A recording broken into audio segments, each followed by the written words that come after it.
This is Sagrada Familia, my absolute favorite building in the entire world. So you could only imagine how I felt when I moved into my absolute dream apartment, so close I could nearly touch it, only to find out my apartment was sitting directly in Sagrada Familia's demolition path. You see, when Gaudi began building this over a century ago, everything around it was just fields. How was he to know it would take this long, or that Barcelona would grow around it like it did? His original vision for the Glory facade, Sagrada's main facade, included a vast plaza, just like the spaces in front of the Nativity and Passion facades. But today, clearing that plaza could mean clearing these two entire blocks, displacing roughly 10,000 local residents, including me. The irony that my favourite building in the entire world might cost me my home is not lost on me. Now, I'm not anti-development. I'm an architect after all. I spend my days designing housing, trying to solve a housing crisis that demands speed, density, and efficiency. But somewhere along the way, housing has become repetitive, standardized, and soulless. Gaudi was the opposite of that.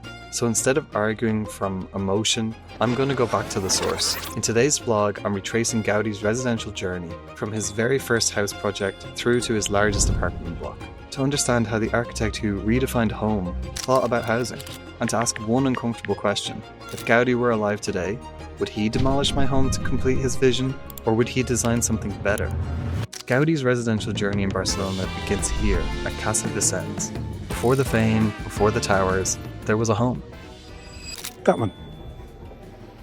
Casa Vicens. So this is his first, I believe, house that he's done.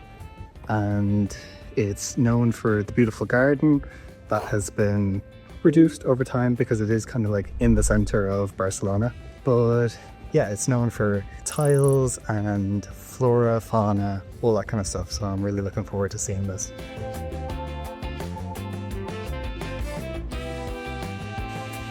And even just walking up to this building, I'm already impressed with the beautiful tiles and craftsmanship.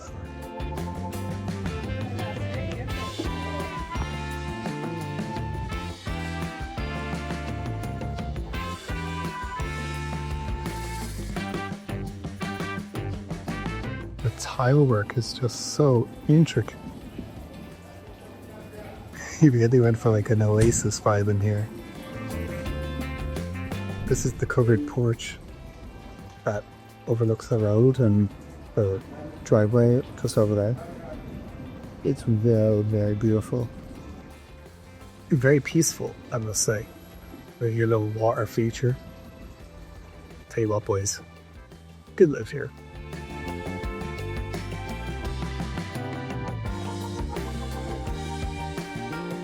This is the smoking room. It's incredibly beautiful for such a distasteful hobby.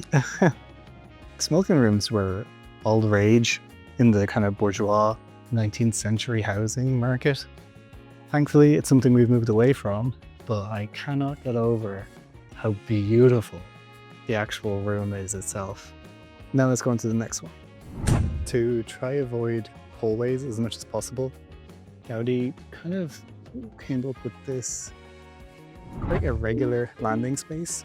But the idea is that if you have these hexagonal entranceways, you cut down on the amount of circulation space and you're able to get straight into the rooms that have, again, their own kind of diagonal entrances into the different spaces. So everything kind of feels interconnected.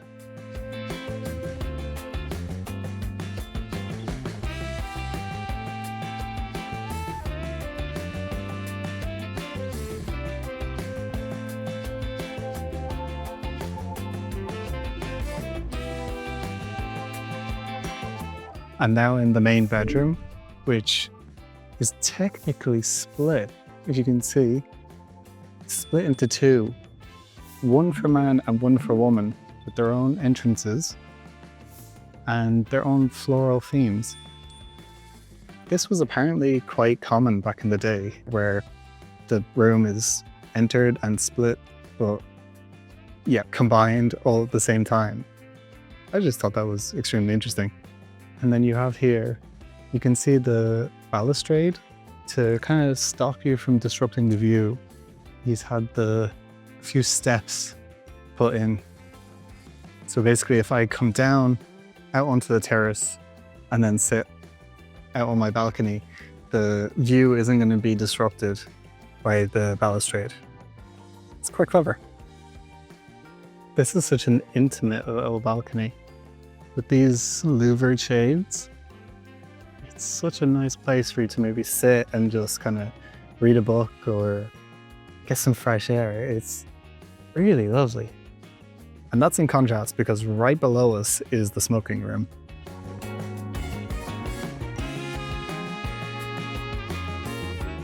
He's painted the ceiling here, but he's painted it in a dome that overlooks the sky. So it's almost as if he's trying to make us look up at the sky while also having it roofed at the same time. What a really clever man. That's really beautiful. You see what I mean?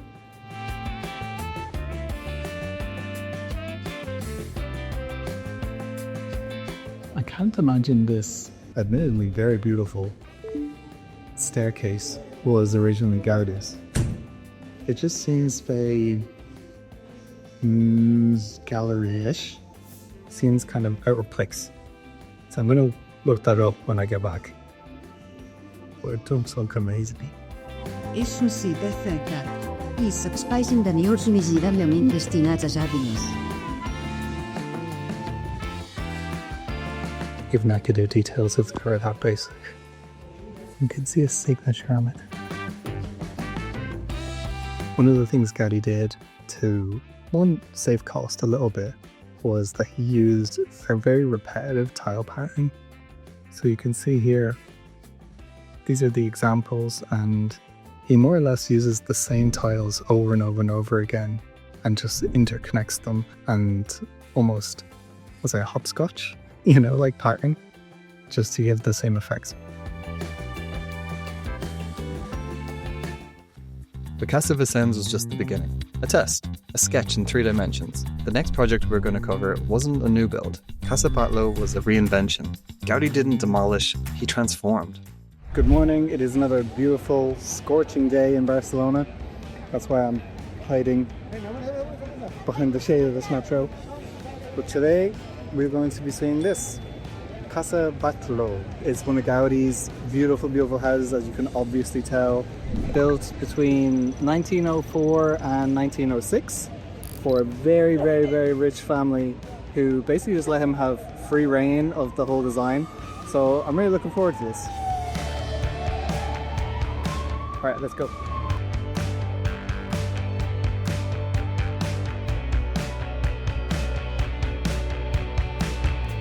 The linings in these are gold, 24 karat gold, all over the ceiling.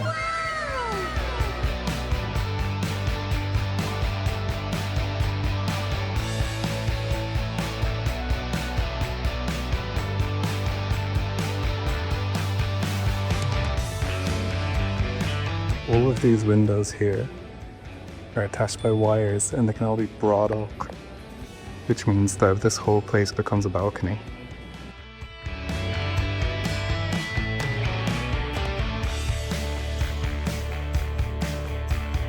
Currently in what was one of the bedrooms, but in here is the dining room. You can see there's 2 big columns just straight in the center of the door frame. Now this is not like a decision, this is clearly architect meets engineer. But that's simply not possible. Why isn't it possible? It's just not. Why not, you stupid bastard? The central core of this house is actually mostly hollow,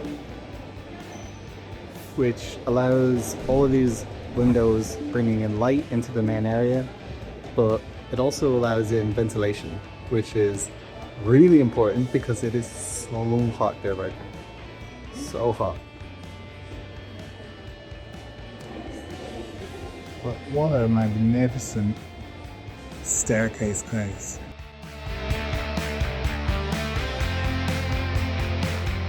Even the rear facade is beautiful.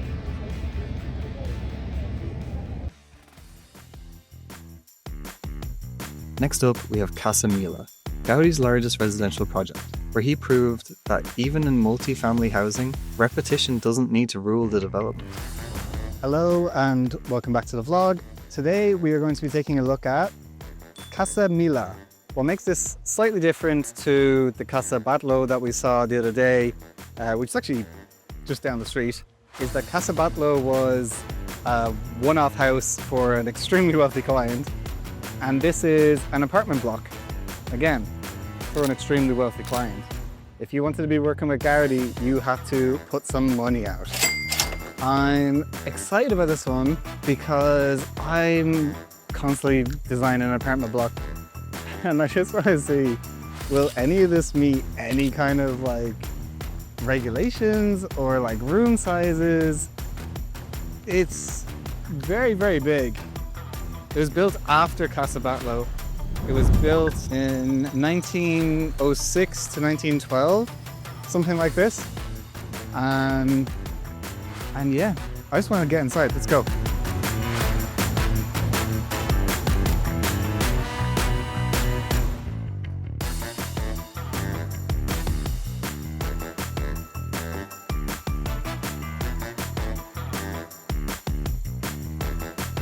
He has the same red roof in the attic that we saw in the other house, but this one is a little bit bigger.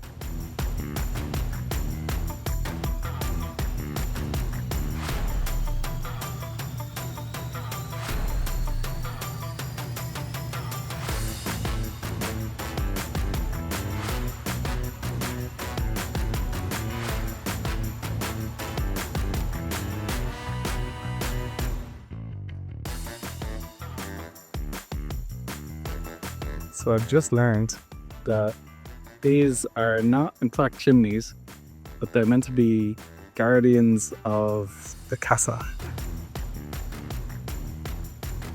I read there that it said that these things, like, they look like heads or helmets, and that they're meant to be giants or spirits protecting the house, and that they come alive on the full moon.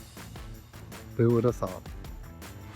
One of the things that I learned on this tour was that the facade itself is not load-bearing. So the way he can get away with all of the wavy forms, the courtyards, and also over here, the whole way down, is that he has iron, stone, and brick columns, and they're supporting the load the entire way down.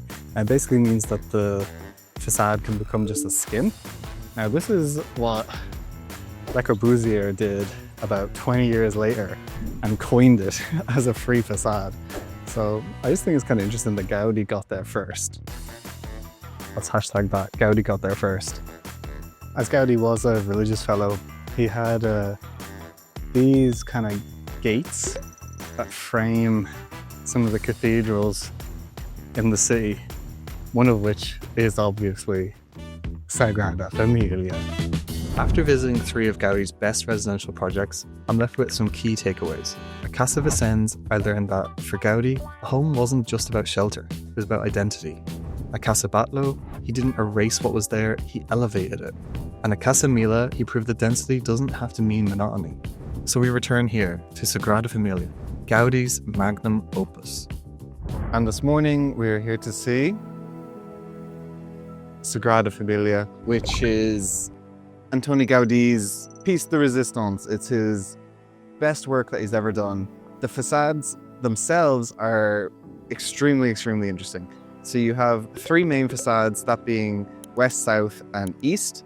East is where we are at the moment. And they all have different names because they all are meant to represent different stories from the Bible. So this one is the Nativity, which is the east, and this is the only one that Gaudi actually designed and got finished before he died. It kind of tells of the beginning of Jesus and his birth and the wise men and Mary. Let's move around over to the other side, and then I will give you as much information as I can about the Passion facade.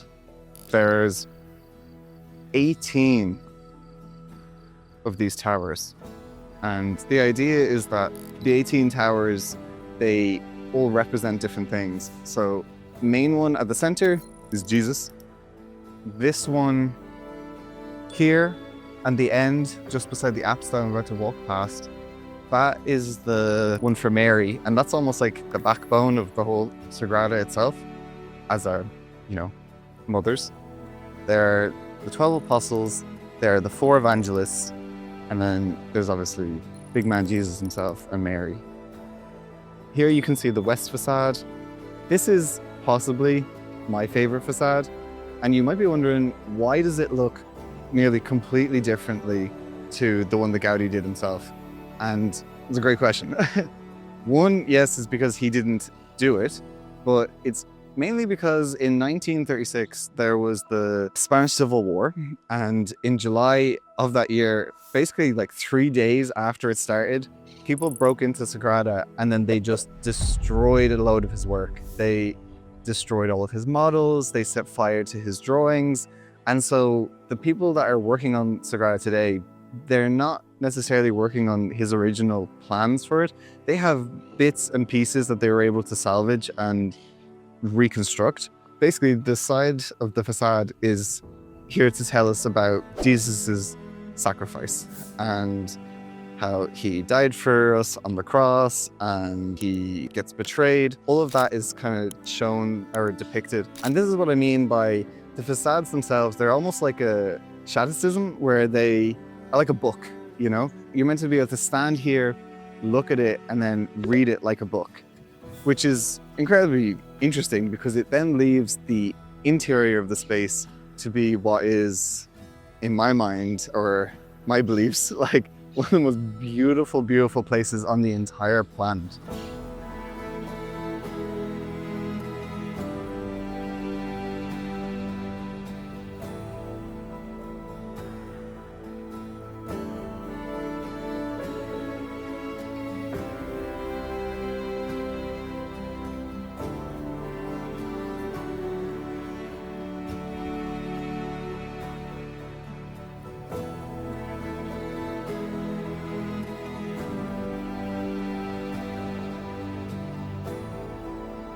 It allows all of the storytelling to be done here on the outside.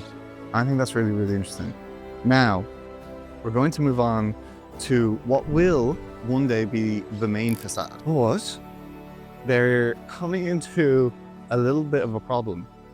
And the problem is my apartment, which is low-key in the way. It's so noisy down here on the street. I think I'm just going to go up to my apartment and I'll tell you more up there. And we're back. Welcome to my apartment. And here we are, the main facade itself. So this being the main facade, it will actually be the biggest when it's done, even though at the moment it is most certainly the smallest. But I can tell you what it's intended to be, okay? So as it is the main facade, and we've gone through the east, which was kind of the birth, and the west, which was the death. This is then the resurrection. With the resurrection, it's meant to show the 3 kind of stages where you have hell, purgatory, and then heaven at the very top. The problem is the level to get from that entrance down to that street is not flat. If you looked at the other facades, you actually had to take up steps to get up onto the main platform on every single facade. And you would need that.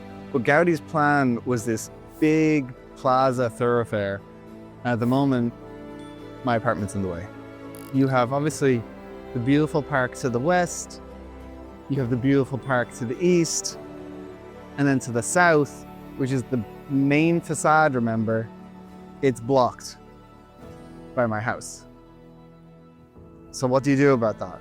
Well, the church and the Sagrada Familia Foundation, they're in talks trying to come to some sort of settlement plan or negotiation where they can remove 2 whole blocks of apartments and shops. Obviously, the people who live here, they're not keen on that. You have to kind of weigh up between Gaudi's original vision, which, if you can imagine, back in the day, it was just in fields. So the main thoroughfares that have been kind of developed and pushed around, they should have left this blank, but they didn't. And I don't understand, did the church own the land here? Did they sell the land here? How did that work? I honestly do not know. But I do know that the church will have to come to some sort of arrangement to try and, if they are going to demolish these, where are they going to put all these people? They're going to displace all these people. Are they going to give them land that's, you know, in such prime real estate in the city? How can they, regardless of what it is going to do or have to do? At the moment, I mean, it's the most beautiful building I have ever been in. And that's coming from an architect. I am incredibly impressed by it. And I felt so like privileged to be able to live here and look at it and see the boys working on it every single day. It's just, how could you ever get sick of that view?